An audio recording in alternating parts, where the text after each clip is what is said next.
మంచిది. బైబిల్ గ్రంథంలో నుంచి ఒక వాక్య భాగాన్ని మనం చదువుకుందాం. ఆదికాండము 49వ అధ్యాయము 22వ వాక్య భాగాన్ని చదువుకుందాం. యోసేపు ఫలించేటి కొమ్మ, యోసేపు ఫలించడి కొమ్మ, ఊట యొద్ద ఫలించేటి కొమ్మ, దాని రెమ్మలు గోడ మీదకి ఎక్కి వ్యాపించును. అందరం కళ్ళు మూసుకుందాం, తల ఉంచుదాం. పరిశుద్ధుడైన తండ్రి, నీ ఘనమైన శ్రేష్టమైన నామానికి వందనాలు చెల్లిస్తున్నాం.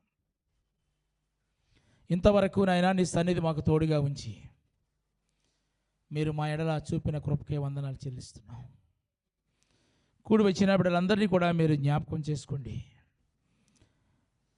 ప్రతి ఒక్కరిని కూడా ప్రభువా మీరు ఆత్మస్వాధీనంలో ఉంచుకోమని ప్రార్థిస్తున్నాం. ఈ సమయంలోనైనా చదవబడిన వాక్య భాగంలో ధ్యానిస్తూ ఉండగా అనుకునే ఆత్మచేత అభిషేకించమని యేసుక్రీస్తు నామమున ప్రార్థించి అడిగి వేడుకొనుచున్నాము తండ్రి, ఆమెన్. ప్రియమైన దేవుని బిడ్డలారా, ఈ చదవబడిన వాక్య భాగాన్ని మనం గమనించినట్లయితే కనుక యోసేపు పరిధులు దాటి సరిహద్దులు దాటి అతడు విస్తరించాడు అనే ఒక అద్భుతమైన ఆశీర్వాదం ఇక్కడ మనకు కనబడుతుంది. చెప్పండి.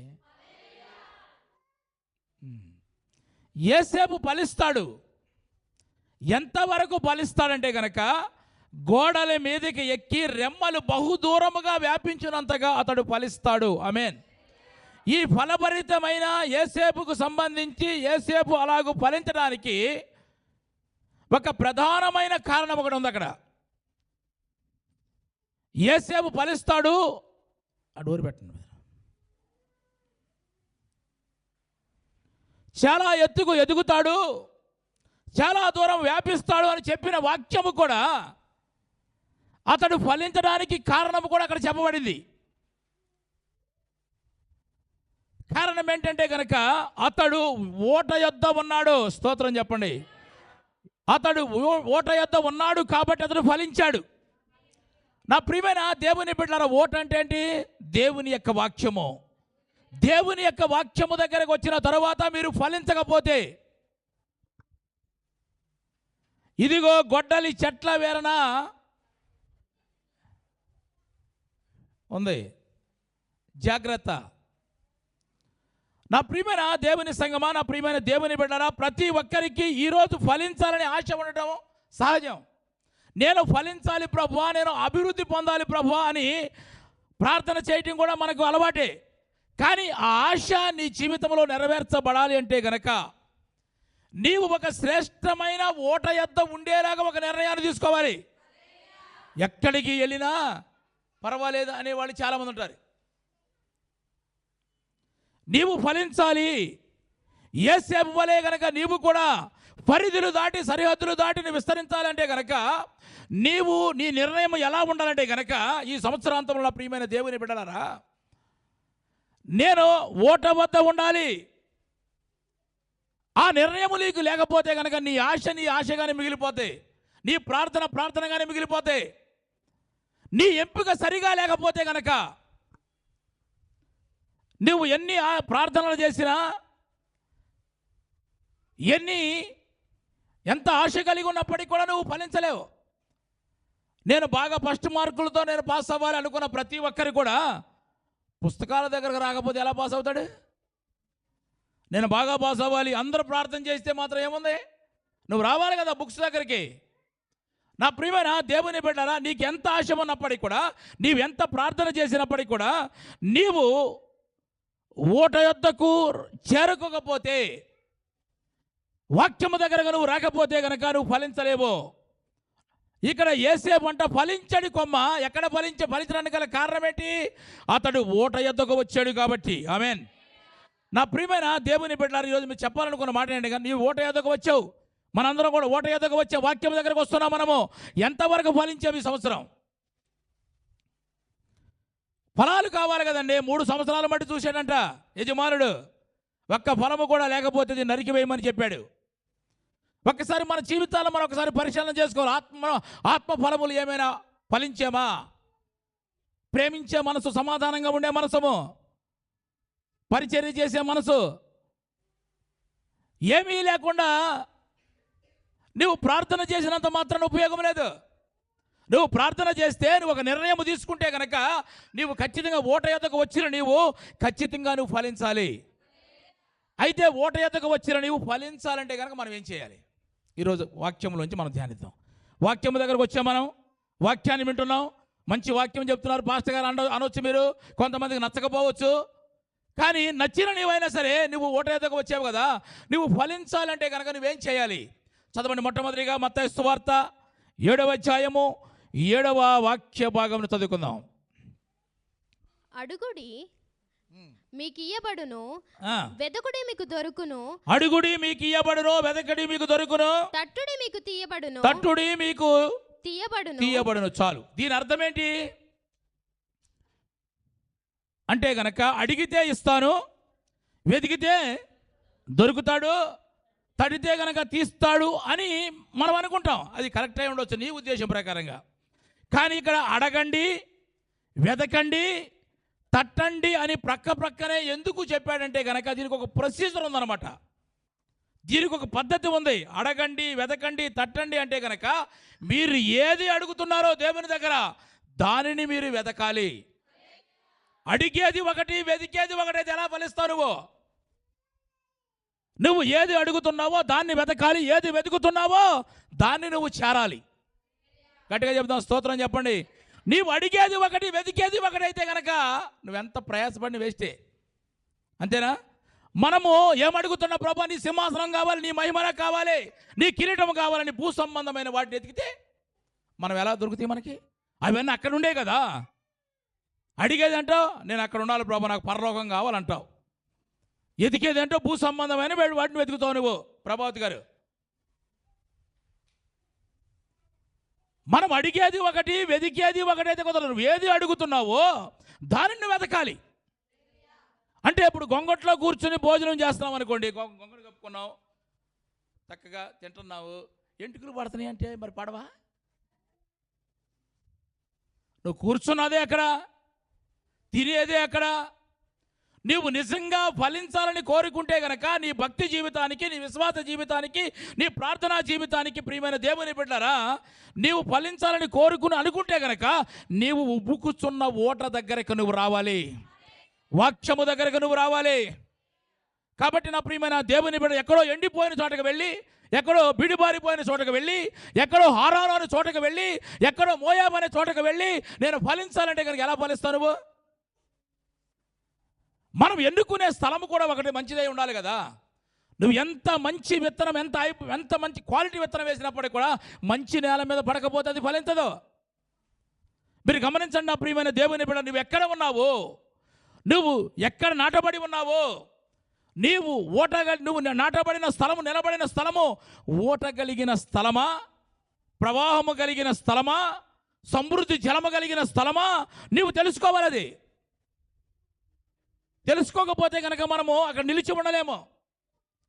అందుకనే మత్తయి సువార్తలో చెప్తాడు యేసు ప్రభువారు 13వ అధ్యాయము 5 నుంచి 6 వాక్యాలు గమనిస్తే కనుక అక్కడ చదవద్దు కానీ 3 నేలల గురించి మాట్లాడతాడు. ఒకటి రాతి నేల, రెండవది ముళ్ళ తుప్పలు కలిగిన నేల, మూడవది మంచి నేల చెప్తాడు.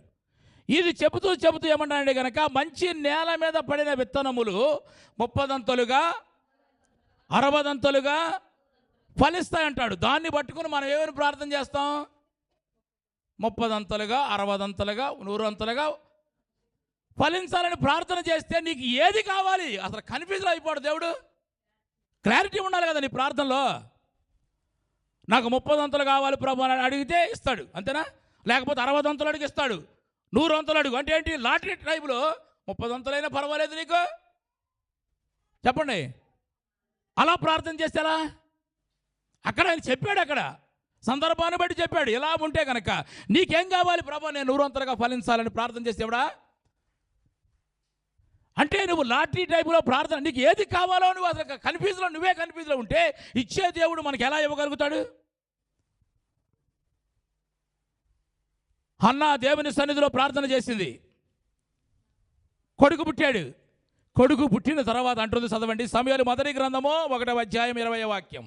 కనుక హన్నా గర్భము ధరించి కనుక హన్నా గర్భము ధరించి దినములు నిండినప్పుడు ఆ, ఒక కుమారుని కని ఆ, నేను యెహోవాకు మొక్కుకొని వీరిని అడిగాను.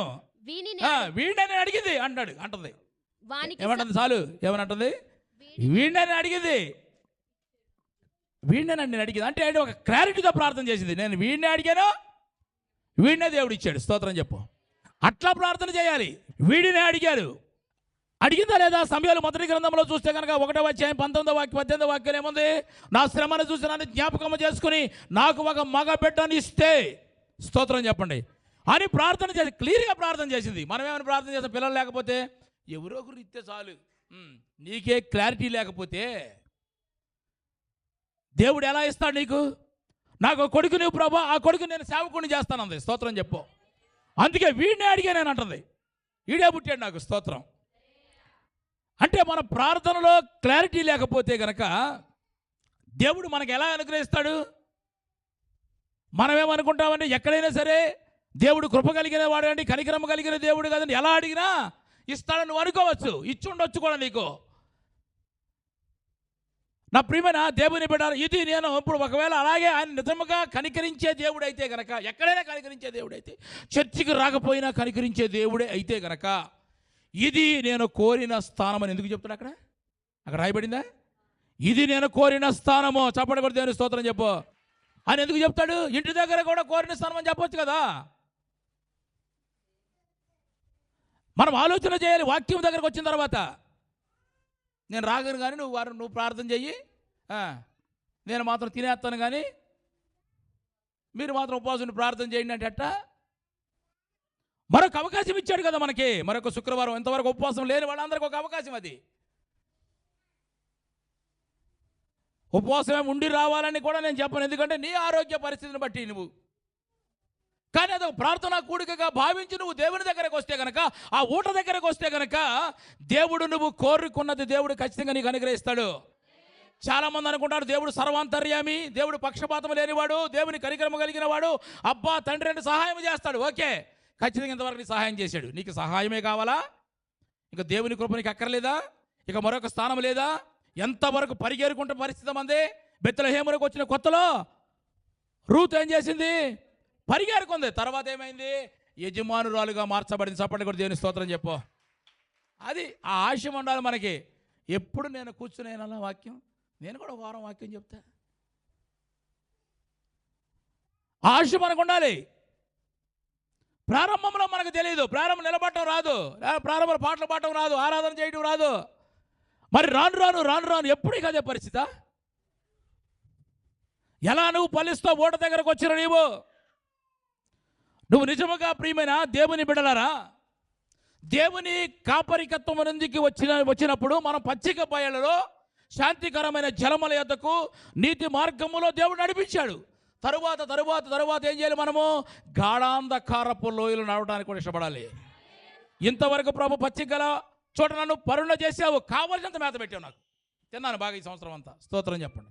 అంటే ఏంటి? బాగా వాక్యం విన్నాను. శాంతికరమైన జలముల యొద్దకు వెళ్ళి నేను దప్పిక చెప్పండి తీర్చుకున్నాను. నేను నీతి మార్గములలో నడుచుకుంటూ నేను ఆహ్లాదకరమైన జీవితాన్ని అనుభవించాను. కానీ ఇప్పుడు గాఢాంధకరమైన లోయలోనికి వెళ్ళవలసి వచ్చినప్పటికీ కూడా, అవసరమైతే డిసెంబర్ మాసం అంతా కూడా నీ సన్నిధిలో గడపవలసి వచ్చినప్పటికీ కూడా, స్తోత్రం చెప్పండి, నేను వెళతా. ఆ అనుభవంలోనికి నువ్వు రావాలి. ఇక ఎప్పుడు శాంతికరమైన జలములైన నీ దగ్గరికి, దేవుని కాపరికిత్త ముందుకు వచ్చిన నీవు ప్రియమైన దేవుని అలా అనుభవంలోనికి మనం రావాలి. ఎప్పుడు ఒకటే ఏంటి? యెహోవా నా కాపరి, నేను మాత్రం బయట అట్ట. స్తోత్రం చెప్పు. ఆయన కాపరికత్వం కిందకు వచ్చినప్పుడు పచ్చిక గల చోట నిన్ను పరుణ చేశాడు. ఇంతవరకు అనుభవించేవి కదా చక్కగా. పగలు ఎండ, రాత్రి వెన్నెల, దెబ్బ తగలు నిన్ను కాపాడుతూ వచ్చాడు కదా. శాంతికరమైన జలముల యొక్క లోతైన అనుభవంకు దేవుడిని నడిపించుకుంటూ వచ్చాడు కదా. ఆహ్లాదకరమైన జీవితాన్ని దేవుడు మనకి ఇచ్చాడు కదా. బ్రదర్ తుకారం బ్రదరు, స్తోత్రం చెప్పు. హల్లెలూయా. ఏదో డల్ల కూర్చున్నాం, ఇక్కడికి వచ్చినా కూడా ఎక్కడికి వెళ్ళాలో గాఢాంధకారపు లోయలోకి వెళ్ళవలసి వస్తుందానా? వెళ్ళవలసి వచ్చినప్పటికి కూడా వెళ్ళాలి. స్తోత్రం చెప్పు. అది ఆ అనుభవంలోనికి మనం రావాలి. అంతేగాని అమ్మ అంత దూరం అయితే నేను రాను. ఎంత దూరం వస్తావు నువ్వు? మోషే అహరోనులు ఇద్దరు కూడా ఫరో దగ్గరికి వెళ్ళి మేము మా దేవుడిని ఆరాధన చేసుకోవడానికి మేము అరణ్యంలోనికి వెళ్ళి ఆరాధన చేసుకుంటాం, 3 దినం ప్రయాణం చేసి అంటే కనుక వెళ్ళొద్దన్నాడు. ఇక్కడ ఆరాధన చేసుకోమన్నాడు. అప్పుడు వాళ్ళు అంటున్నారు, చిచి మా దేవుడికి ఇక్కడ ఇష్టం ఉండదు, మేము ఎంత కష్టమైనా ఎంత దూరమైనప్పటికీ కూడా అక్కడికే వెళ్ళి మేము ఆరాధన చేస్తాం. చప్పట్లు కొట్టు. అది ఆ అనుభవంలోనికి రావాలి. కాబట్టి నా ప్రియమైన దేవుని బిడ్డలారా, నీవు ఏది వెతుకుతుంటే, నీవు ఏది అడిగితే దాన్ని వెతకాలి. నువ్వు అడిగేది అంటే ఒకటి, ప్రభువా నాకు పరలోకం కావాలి, కానీ నేను మాత్రం భూ సంబంధమైన వాటిని వెతుకుతా. ఎట్లా వెళ్తాం పరలోకానికి చెప్పండి? అడిగే దానినే మనం వెతకాలి, వెతికే దానినే మనము చేరాలి. ఆ ఆశ మనకు ఉండాలి.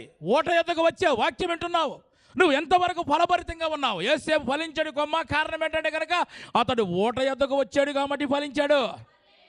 మరి ఓట ఎద్దకు వచ్చిన నీవు, వాక్యం దగ్గరకు వచ్చిన నువ్వెంతవరకు మనం ఫలిస్తున్నాం అనేది కూడా మనకు కావాలి. నీ నిర్ణయం సరి అయినదిగా ఉండాలి. ఇప్పుడు నిర్ణయం తీసుకుంటాం చర్చలో ఉన్నప్పుడు, బయటికి వెళ్ళిన తర్వాత ఆ నిర్ణయం తీసి గట్టి మీద పెట్టేసి అంటే ఎట్లా? దేవుని యొక్క వాక్యం ఎప్పుడు కూడా మనం సరిచేసేదే, మనం నడిపించేదే, నిన్ను చెడగొట్టేది మాత్రం కాదు. కాబట్టి మన నిర్ణయము స్టాండర్డ్గా ఉండాలి. నిర్ణయం అంటే మనం అడిగేది ఒకటి, వెతికేది ఒకటైతే గనక మనము ఫలించలేమో. మీరు గుర్తుపెట్టుకోండి. అబ్రహాము జీవితంలో ఒక సంఘటన చెప్తా మీకు. అబ్రహామును దేవుడు పిలిచాడు 12వ అధ్యాయంలో, నిన్ను ఆశీర్వదిస్తానని చెప్పాడు. కానీ 15వ అధ్యాయం వరకు కూడా ఏం పిల్లలేం లేరు. 15వ అధ్యాయం వచ్చిన తర్వాత మరలా దేవుడు అబ్రహాము దర్శించాడు. అబ్రహామును భయపడవద్దు, నేను నీకు కేడెముగా ఉన్నాను, నీకు అత్యధికమైన బహుమతి ఇస్తానంటే అబ్రహాం అన్నాడు, అయ్యా నాకు పిల్లలు లేరు, నాకు ఎన్ని బహుమతులు ఇస్తే నాకేం ఉపయోగమో, నా ఆస్తిపాస్తులందరూ కూడా నా పెద్దదాసులు ఎలియాజరే వారసులు అయిపోయేటట్లే ఉండాలని అడిగితే కనుక అబ్రహాముతో దేవుడు అన్నాడు. ఏమని అన్నాడు? ఇదిగో బయటికి తీసుకొని వచ్చి ఆకాశ నక్షత్రాలను చూపించి ఆకాశ నక్షత్రముల వల్ల నీ సంతానం ఆశీర్వదిస్తానని చెప్పాడు. చెప్పినప్పుడు మరి అబ్రహాము దాన్ని అడిగినప్పుడు అదే ఎతకాలి కదా. దేవుడు ఇస్తానన్నాడు, అయ్యా నాకు పిల్లలు లేరని చెప్పినప్పుడు అని అడిగాడు కదా, ఇస్తానని చెప్పాడు కదా, అదే ప్రార్థన చేయలేదా? చెప్పండి, చేయాలి కదా. 16వ అధ్యాయం వచ్చేప్పటికి వాళ్ళ ఆవిడ అంటే భార్య, మనకు పిల్లలు లేరు కదా, ఏమని చేసుకో అంది. చేసుకుంది, చేసుకున్నాడు లేదా? అందుకనే ఆయనకి లేట్ అయింది. మీరు గమనించండి. అడిగాను అంటే నాకు పిల్లలు లేరు ప్రభా, నా ఆస్తిపాత్రాన్ని కూడా నా పెద్దదాసుడికి వెళ్ళిపోయేటట్టు అడిగిన అబ్రహాము మరి వెతికేది కూడా అదే వెతకాలి కదా. ఇక్కడికి వచ్చేప్పటికి అమ్మగారు ఏం వెళ్తాం అంత దూరం అందనుకోండి, మానేస్తాం. అక్కడ నీకు అది కాదు కదా, దేవుడు నీతో మాట్లాడాడు. దేవుడు నిన్ను దర్శించినప్పుడు ప్రియమైన దేవుని బిడ్డలారా, అతడు అబ్రహాము ఎందుకు ఫలించడం ఆలస్యమైంది, తర్వాత ఇచ్చాడు. కారణం ఏంటంటే కనుక ఏది దేవుని దగ్గర అడిగాడో అది వెతకలేకపోయాడు. మీకు అర్థమైందా? అర్థమైన వాళ్ళందరూ దేవుని స్తోత్రం చెప్పండి. అబ్రహాం దేవుడిని ఏమడిగాడు? నాకు పిల్లలు లేరు, ఇస్తానని చెప్పాడు కదా, మరి అదే ప్రార్థన చేసుకుంటే అయిపోద్ది. ఇంటికి వెళ్ళేపాటికి ఇవి ఏమని చేసేసుకున్నాడు. అంతేనా బ్రదర్, నవీన్ బ్రదర్? కాబట్టి నువ్వు ఏది దేవుని దగ్గర అడుగుతున్నావో గుర్తుపెట్టుకో, దానిని నువ్వు వెతకకపోతే దానినే నువ్వు చేరాలి. చేరేంత వరకు నువ్వు వెతకాలి. అడిగేది అంటే ఒకటే, వెతికేది అంటే ఇంకొకటి. ఏదైనా సమస్య వచ్చింది ప్రార్థన చేయమని అడుగుతావు, అందరికీ చెప్తావు, మొత్తానికి బయటికి వెళ్ళిన తర్వాత నీ ప్రయత్నం నీదే. ఇక అలాంటప్పుడు దేవుడు ఎందుకు కల్పించుకుంటాడు మనకి? నీవు ఓట దగ్గరకు వచ్చా, నువ్వు ఫలించాలి, యేసేపు వలె ఫలించాలంటే కనుక, సరిహద్దులు దాటి ఫలించాలంటే కనుక నీవు ప్రార్థనలో దేనినైతే నువ్వు అడుగుతున్నావో దానినే నువ్వు వెతకాలి, దానిని నువ్వు చేరాలి. హల్లెలూయా. అప్పుడే దేవుడు మనకు ఆశీర్వాదాలు, ఫలభరితమైన జీవితాన్ని దేవుడు అనుగ్రహిస్తాడు. కాబట్టి నా ప్రియమైన దేవుని బిడ్డలారా, యేసేపు వలె ఫలించాలి అనుకున్న ప్రతి ఒక్కరు ఒక నిర్ణయం తీసుకోవాలి. మనం ఎందుకు నేను ఫలించలేకపోతున్నా ఆత్మీయంగా, ఇన్ని వాక్యాలు అంటున్నానే, ఏమైనా ఎక్కడ సోది కబుర్లు లేవు కదా, ఎక్కడ కథలు లేవు కదా, ఎక్కడ పిట్ట కథలు లేవు కదా, అంత వాక్యమే మొత్తం టోటల్గా అరగంట ప్రసంగంలో కూడా నీకు ఎక్కడ కూడా వాక్యమే కనపడుతుంది కదా. అలాంటప్పుడు నేను ఎందుకు ఆత్మీయంగా ఫలించలేకపోతున్నాను అని ఒక్కసారి నువ్వు కనుక పరిశీలన చేసుకుంటే కనుక నీ నిర్ణయం ఈరోజు మారాలి. మారిన నిర్ణయముతోనే నువ్వు దేవుణ్ణి నువ్వు వెతకాలి, దానిని నువ్వు చేరాలి.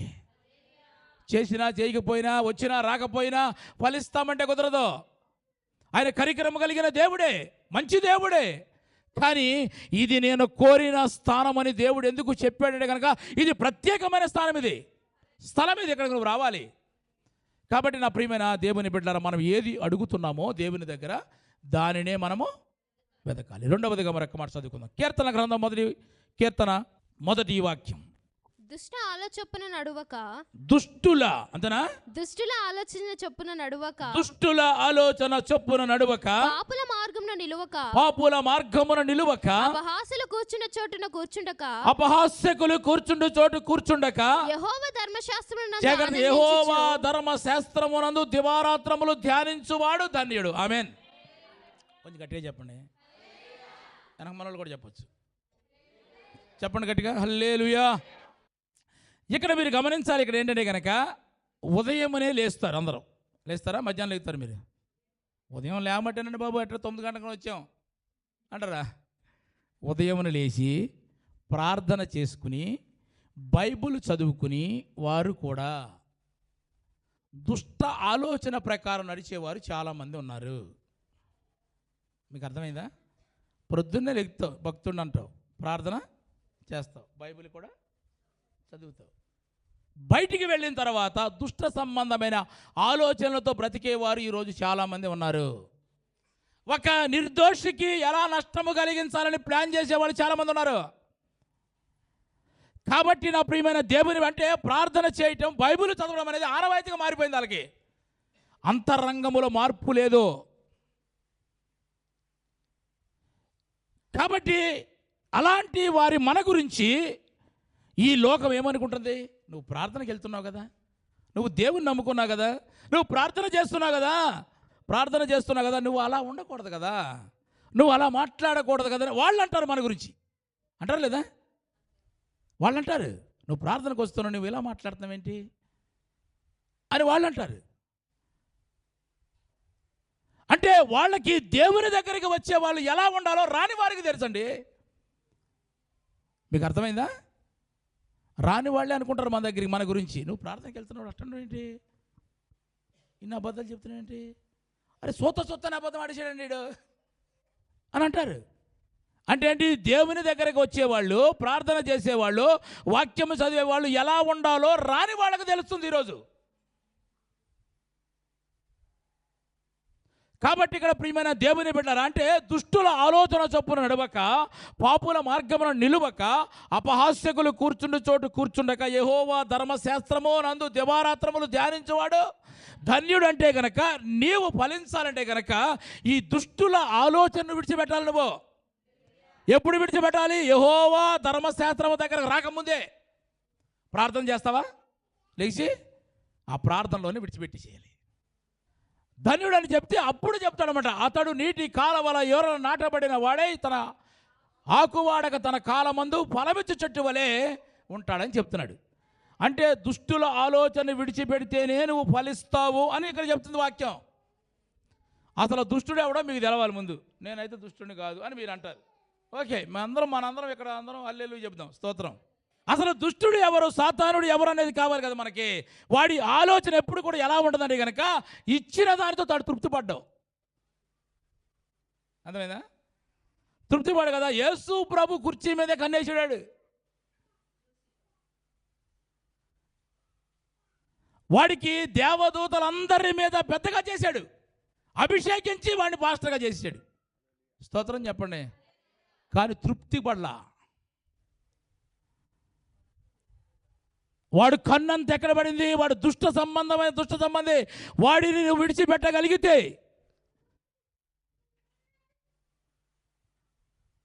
నీవు నీటి కాలవల ఎవరు నాటబడిన చెట్టు ఎలా ఫలములిస్తుందో ఆకు వాడకుండా అలా నువ్వు ఫలించగలుగుతావు. Amen hallelujah. వాడు ఏమనుకోవాలి? సాతానుడు, లూసిఫర్ ఏమనుకోవాలి? ఇంత ఘనత నాకు ఎలా వచ్చిందండి? నిజంగా అంతేనా? ఆయన మట్టే కదా నాకు వచ్చింది, ఆయన ఇచ్చిన స్థానమే కదా అని ఆలోచన. పరలోకములో ఇంత ఘనత నాకు దేవుడిచ్చాడు, యేసయ్య నాకు ఇది చాలు అనుకుని ఎల్లప్పుడూ దేవుణ్ణి స్తుతించవలసిన వ్యక్తి ఆయన కుర్చీ మీదే కన్నేస్తే ఒక్క తన్నుదంతే స్తోత్రం చెప్పండి. హల్లెలూయా. ఇంత అంతే. అతను దుష్టుని ఆలోచన ఎలా ఉందని, నేను ఇంత చేస్తున్నాను కదా నాకేంటి అది. అరే నువ్వు ఇంత చేస్తున్నందుకే కదా నీకు ఇంతమంది వదిలేసి నీకు అధికారం ఇచ్చింది, అవునా కదా? నీకు ఇటు ఘనతనిచ్చింది, నువ్వు దానితో తృప్తి పడాలి కదా. ఆ దుష్ట సంబంధమైన ఆలోచన కలిగిన వారిని ఎవరైతే విడిచిపెడతారో, స్తోత్రం చెప్పండి, వారు నీటి కాలవల నాటబడిన చెట్టు తన కాలమందు ఎలా ఫలములు ఇస్తుందంటే కనుక అలా ఫలించగలుగుతారు. Amen hallelujah. కాబట్టి నా ప్రియమైన దేవుని బిడ్డలారా, ఒక్కసారి మనం ఆలోచన చేయాలి. అది విడిచిపెట్టకపోతే కనుక, యెహోవా ధర్మశాస్త్రము దగ్గరకు రాకముందే నువ్వు అవి విడిచిపెడితే కనుక, వాక్యము దగ్గరకు వచ్చిన నీవు ఫలించడానికి దేవుడు కృపను అనుగ్రహిస్తాడు. Amen hallelujah. కాబట్టి నా ప్రియమైన దేవుని బిడ్డలారా, బైబిల్ గ్రంథంలో మనం చూస్తే అవ్వ ఉంది కదా, అవ్వకు సాతాను ఒక మంచి ఆలోచన ఇచ్చాడు. మంచి ఆలోచన ఉంటుంది. ఎందుకంటే వాళ్ళకి ఇప్పుడు ఒకని ఎదుట సరి అయిన మార్గం కనబడుతుంది వాళ్ళకి. అది ఎంత చెప్పినా ఎవరో వినరు. అది తుదకు మరణమునకు నడిపిస్తుందని వాక్యం చెప్తుంది. ఏదేని తోటలో చక్కగా భార్యాభర్తలు సంతోషంగా తిరుగుతున్నారు, చక్కగా దేవుడు చెప్పిన ఫలాలన్నీ కూడా తింటూ ఉన్నారు, మంచిగా మహిమ కలిగిన వారిగా బ్రతుకుతూ ఉన్నారు. ప్రతిరోజు దేవుడు వస్తున్నాడు, చల్లపూట మాట్లాడుతున్నాడు. హలో బ్రదర్ ఎలా ఉన్నారు? అది దేవుడే మాట్లాడుతామంటే మామూలు మాట. డైరెక్ట్గా దేవుడే వచ్చి చల్లపూట దేవుడు మాట్లాడుతుంటే అంత అలాంటి మంచి జీవితం జీవిస్తున్నప్పుడు ఆడు అక్కడికి వచ్చాడు సాతానుడు. వచ్చి ఒక ఆలోచన ఇచ్చాడు అనమాట. ఆదికాండం 3వ అధ్యాయం 4వ వాక్యం. అందుకు సర్పము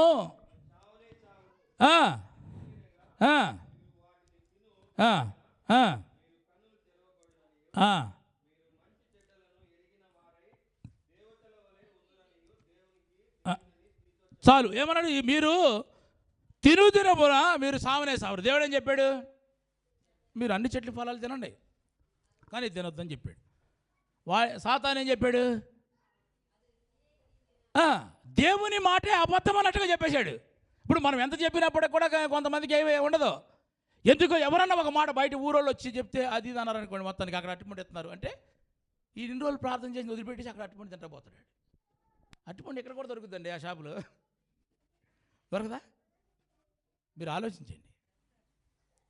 ఎప్పుడైతే గనక సాతాను ఆలోచనకు లోబడిందో గనక చెట్టు వెనక పరిగెత్తగల వచ్చింది పరిస్థితి. చెట్టు వెనక్కి వెళ్ళిన అంతకు మహిమ కలిగిన శరీరంతో ఉన్న వాళ్ళు ఇప్పుడు ఆకులు కట్టుకుని బట్టలు కట్టుకున్నారు క్రిస్మస్ పండక్కి. దేవుని స్తోత్రం. అంతేనా? అంతే కదా, ఆకులు అంత పరిస్థితి ఎందుకు? ఇప్పుడు ఆయన ఇస్తే మహిమ, నీవు కష్టపడితే నీకు ఆకులు. స్తోత్రం చెప్పట్లేదు మీరు. నేను బాగా కష్టపడిపోతున్నాను అంటారు. ఎందుకు కష్టపడిపోతున్నాను? ఆకులు కొరక. ఆయన ఇస్తే మహిమ. ఒకప్పుడు దేవునితో తతవారిగా పక్కన నడిచే అనుభవం కలిగిన వారు ఇప్పుడు ఆదాము ఎక్కడా అనే స్థితికి వెళ్ళాడు. కారణం ఏంటంటే దుష్టుని సంబంధమైన ఆలోచన ప్రకారంగా వెళ్ళిపోయాడు. అందుకనే దుష్టుల ఆలోచన చెప్పు నడవక, పాపుల మార్గం నిలవక, అపహాస్యాలు నువ్వు కూర్చుండక, యెహోవా ధర్మశాస్త్రమందు దివారాత్రములు ధ్యానించువాడు ధన్యుడు, అతడు ఫలిస్తాడు. ఆమేన్ హల్లెలూయా. మొట్టమొదటిగా నువ్వు ఫలించాలంటే కనుక ఏంటంటే, మొట్టమొదటిగా నువ్వు ఏదైతే దేవుని దగ్గర అడుగుతున్నావో దాన్నే నువ్వు ఎదగాలి. దాన్ని చేరేంత వరకు ఎదగాలి. 4-5 రోజులు ప్రార్థన చేసేసి ఇది మన వల్ల కాదులే, పక్కన వాళ్ళు చెప్తే వాళ్ళే చేస్తూ ఉంటారులే, మన వీళ్ళు ఊరిలో వద్దాంలే, నువ్వు పొందుకునేంత వరకు నువ్వు చేయాలి. అప్పుడే అందరూ ప్రార్థనలో మాత్రం ఇది చేస్తారు. అడుగుడి ఇవ్వబడిను. ఎందుకు ఇస్తాడు నీకు?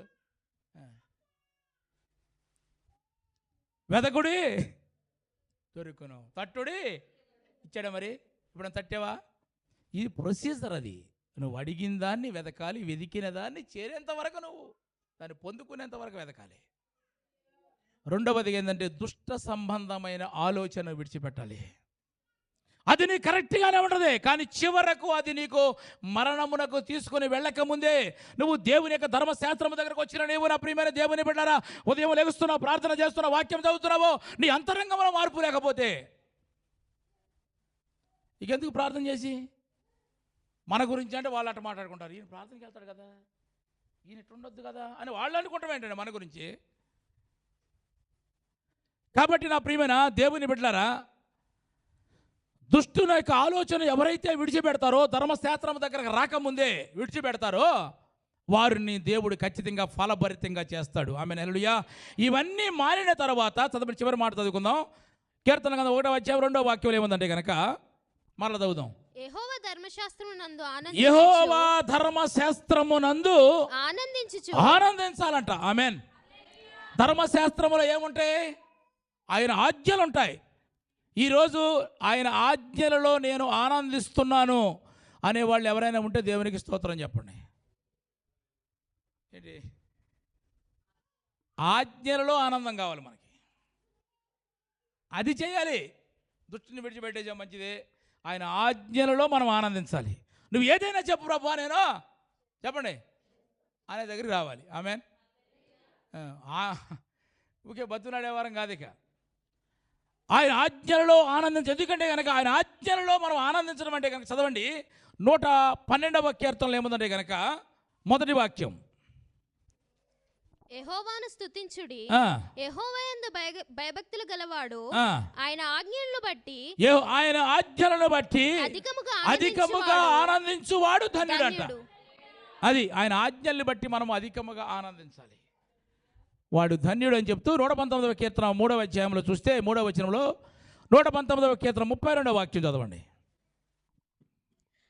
నా హృదయమును నీవు విశాలపరచినప్పుడు నేను నీ ఆజ్ఞల మార్గమును పరిగెత్తు. నేను నీ ఆజ్ఞల మార్గము అంటే నువ్వు ఆజ్ఞల మార్గముగా నువ్వు పరిగెత్తాలంటే కనుక నీ హృదయం విశాలపరచబడాలి. విశాలపరచబడాలంటే కనుక దుష్ట సంబంధమైన ఆలోచనతో నీ హృదయం ఉండకూడదు అని చెబుతూ కింద చెప్తాడు, నీ ఆజ్ఞల బట్టి నేను హర్షించేదనంట 47వ వాక్యంలో. కాబట్టి నా ప్రియమైన దేవుని బిడ్డరా, ఆయన ఆజ్ఞల యందు ఆనందించే జీవితం మనకుంటే కనుక నీవు నీటి కాలవల ఓరన ఉన్నట్టే. ఆయన ఆజ్ఞలు పాటించకపోతే అక్కడ ఉన్నట్టేం కాదు కదా. కాబట్టి అంటే ఏంటి, ఇప్పుడు ఆయన ఆజ్ఞలు అంటే కనుక ఆయన వాక్యములో ఉపదేశములో నిన్ను సరిచేసేటప్పుడు నువ్వు దాన్ని అంగీకరించాలి. వాక్యమే మనం సరిచేస్తాక దేవుడు చెప్తాడు, అంతేనా? ఒకరిని ఉద్దేశించి చెప్పే వాక్యం ఎప్పుడు ఉండదు ఇక్కడ. ఒకవేళ అలా అనిపిస్తే కనుక అది మన జీవితంలో ఉంటే మనం సరి చేసుకుంటే సరిపోద్ది. దానికి నువ్వు ఆనందిస్తే కనుక అది ఆజ్ఞ. అందుకనే తిమోతికి రాసిన 2వ పత్రిక చివరి మాట ముగిస్తుంది చదవండి. 3వ అధ్యాయం 17వ వాక్యం ఏముందంటే కనుక దైవజనుడు జాగ్రత్తగా చివరి మాట, దైవజనుడు సన్నద్ధుడై ప్రతి సత్కార్యములను పరిపూర్ణంగా సిద్ధపడి ఉండునట్లు దైవావేశము వలన కలిగిన ప్రతి లేఖనమును, జాగ్రత్తగా దైవావేశం వలన కలిగిన ప్రతి లేఖనమును ఉపదేశించుటకును, ఖండించుటకును, తప్పుదిద్దుటకును, నీ యందు శిక్ష వేయుటకును ప్రయోజనకరమై